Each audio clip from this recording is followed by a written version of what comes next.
Hi అండి.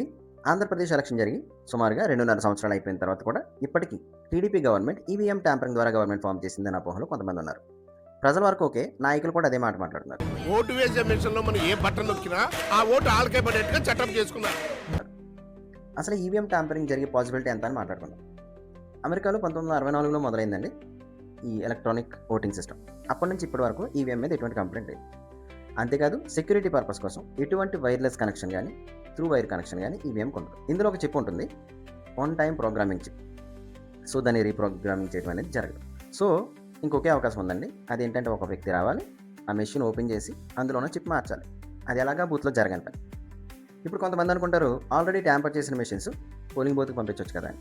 ఒకవేళ అలాగే జరిగింది అనుకున్నాం, తక్కువలో తక్కువ 50 ఓట్లు ఈవీఎం సరిగ్గా పనిచేస్తుందా లేదా అని చెక్ చేయడానికి, ఏ పార్టీకి ఓటు వేస్తే ఆ పార్టీకే ఓటు వెళ్తుందా లేదా చెక్ చేయడానికి 50 ఓట్లు కనీసం చెక్ చేయాలి.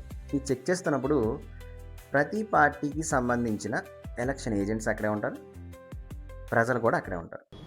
అన్ని పార్టీలకు సంబంధించిన పోలింగ్ ఏజెంట్లు అక్కడ కూర్చుంటారు.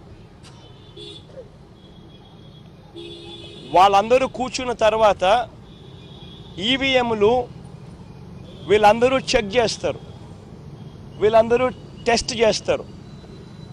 50 ఓట్లు మాక్ పోలింగ్ చేస్తారు. 50 ఓట్లు మాక్ పోలింగ్ చేస్తారు. సో వాళ్ళ సమక్షంలోనే మాస్ పోలింగ్ జరుగుతుంది. జరిగిన తర్వాత మళ్ళీ రీసెట్ చేసి ఎలక్షన్ మొదలు పెడతారు. సో ఇక్కడ తప్పు జరిగే అవకాశం లేదు. పోలింగ్ బూత్లో బటన్ నొక్కినారు. బటన్ నొక్కిన తర్వాత వాళ్ళు ఏ పార్టీకి ఓటేశారని వీవీప్యాట్లో వాళ్ళకి కనిపిస్తూ ఉంది. వాళ్ళకి వీవీప్యాట్లో వాళ్ళు వేసిన ఓటు, వీవీప్యాట్లో వాళ్ళకి కనిపించే ఓటు రెండు మ్యాచ్ అయ్యాయి కాబట్టి వాళ్ళు సాటిస్ఫై అయ్యి బూత్లో నుంచి బయటకు వచ్చారు. ఈ 80% మంది ఎవరైతే ఓటేశారో ఎవడు కంప్లైంట్ చేయాల, ఏ ఓటరు కూడా కంప్లైంట్ చేయాల. ఎలక్షన్ సక్సెస్ఫుల్గా అవుతుంది. ఈవీఎంని సీల్ చేస్తారు, ఎక్కడికి చేర్చాలో అక్కడ చేస్తారు. సో ఈవీఎం ట్యాంపరింగ్ ఆంధ్రప్రదేశ్లో జరిగే అవకాశం 0. అనుకూలంగా తీర్పు వస్తే ఏమలా అన్ని బాగుంటాయి.